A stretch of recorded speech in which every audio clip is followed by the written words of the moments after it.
everyone! While cooking lunch, I decided to take you around my kitchen. I will be showing you must-have kitchen items. And these are the drawers and cabinets from my cooking island. My first drawer holds my everyday stuff. These bamboo boxes are from IKEA, and this holds my clothespin, which I use to seal things. It comes in 2 sizes, and these are from Daiso.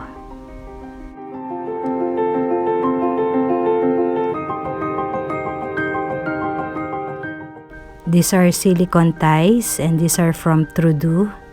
These are very useful. I also keep here my mini measuring cup for alcohol and liqueurs. Down below is just a catch basin for some random stuff. I have here my chip clips, jiggers, and also the coffee tumbers which I use for cheesecake crust. I have here my frequently used scoopers for meatballs and cookies. I seldom use the XL and the extra small ones, but I do have them. And this one for our ice cream. This is the crab claw cracker. Fondue skewers. I also keep here my reusable straws. So our everyday use stuff like serving spoons, forks, spoons, long spoons, spreaders. The teaspoons are still out. So here I have my scissors, my herb scissor and paper scissors, coasters,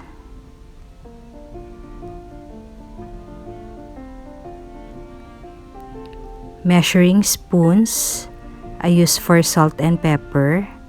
These are also from Daiso. And then here I have an egg thermometer. And this I use as tasting spoon and fork. More scissors. And this is for herbs. And this one to open packages. You've seen this before. This is my cake tester. I also keep here my bag for my chef's knives. This is a gift from my husband during my culinary graduation.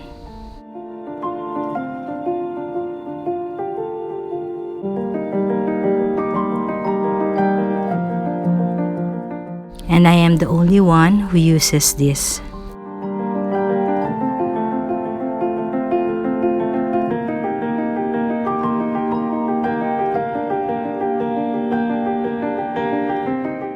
I do keep frequently used knives on the counter.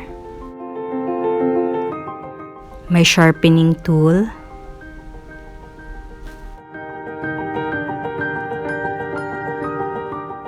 paring knife, chef's knife, boning knife,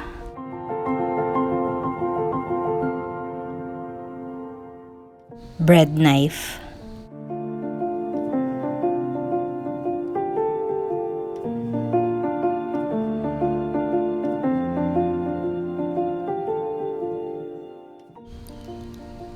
then here I keep some rubber spatulas for baking, my candy thermometer,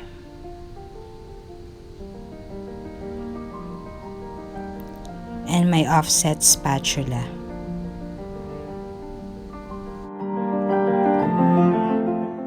to my second drawer. Here I have different sizes of sieve. Here is another one.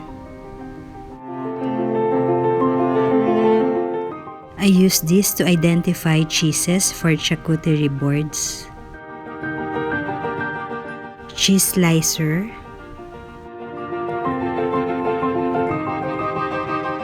Pastry brushes. Melon baller.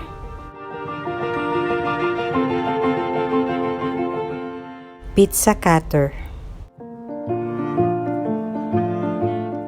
Kitchen prongs.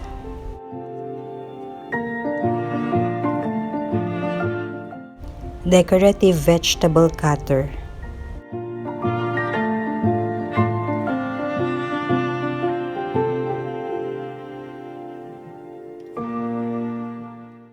Poultry scissors. Fish scaler. This is for shucking oysters. Paring knife for fruit carving.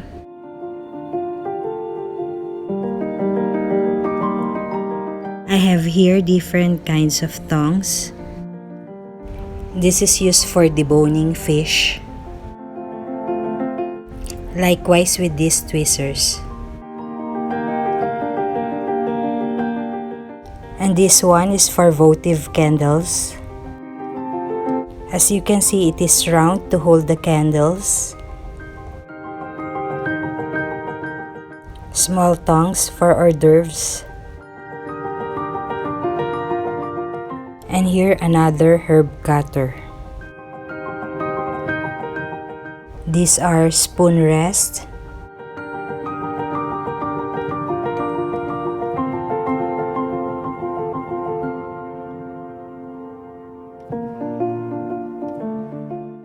Garlic press. Then plenty of measuring cups and spoons. I have this very long kitchen tong.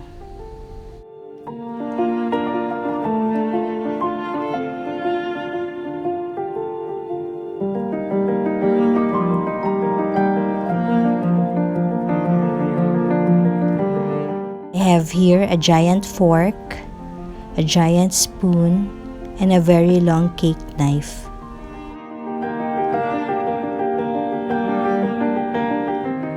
Here I have a giant tea infuser, but I use this for mirepoix. Then here is a smaller version. Mirepoix is basically celery, carrots, and onions for your sauces. So I just place here all those veggies that I want to take out. Here I have a lemon spritzer from Daiso. You just insert this into your lemon and spray. Here I have unused knives that were given as gifts.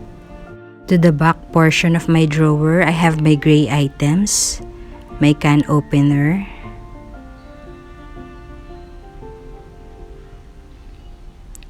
my peeler, kitchen tongs, and my turners. These are my spares. I do have the black ones out. Spiralizer for veggies and fruits.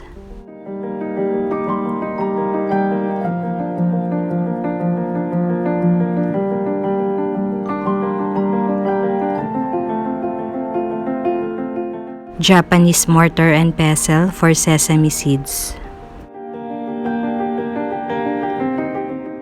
My regular napkin rings. My bottom drawer holds my bulky kitchen stuff. Again, assorted sizes of sieve.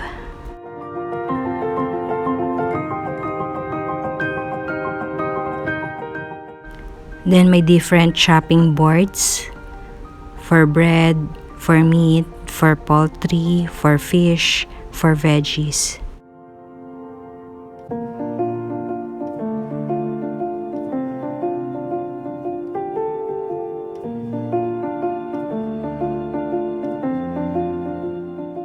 So this one folds, so you can take it to the pot.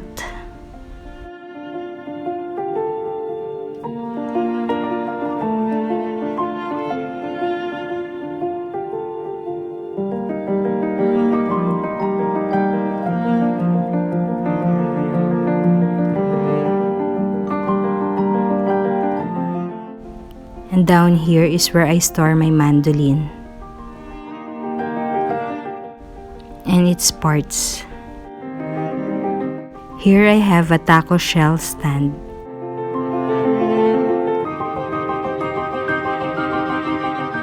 It holds the taco shells upright so you can easily fill.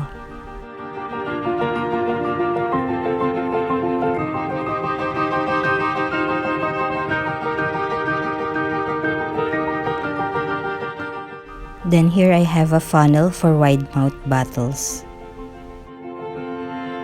As you all know, I love pickling, and I do use a lot of mason jars.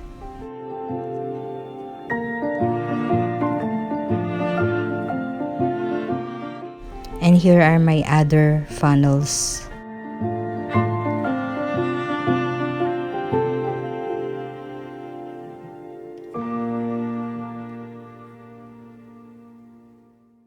Flour sifter,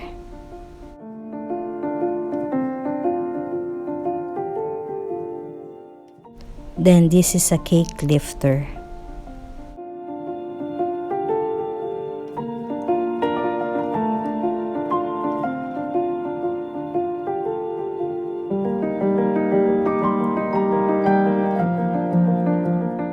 I also keep here my espresso machine paraphernalias.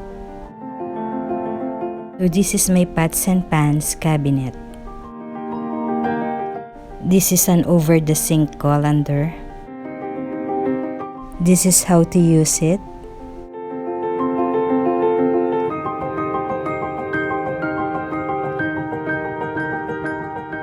Going back, this is how I store my lids, and this is just a new discovery from Lazada.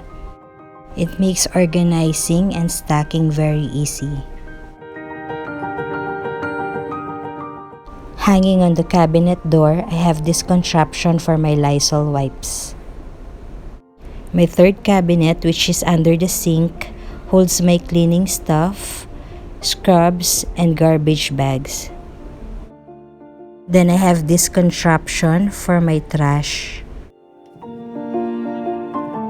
I just hang this to my cabinet doors, and to it, I will attach my garbage bag.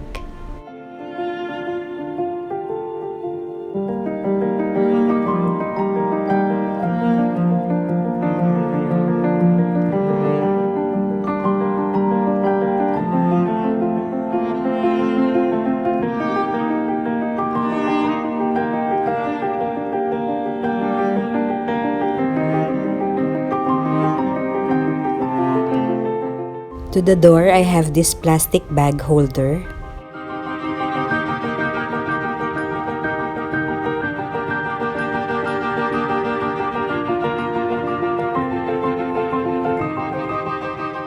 Then this one holds my reusable bags, and then my garbage bags. The lights are battery operated and they are attached to the hinges, so they open only when the cabinet is open. Not wasting cabinet space, hooks for my oven mitts. And this is my black kitchen. Thank you for watching. Like and subscribe.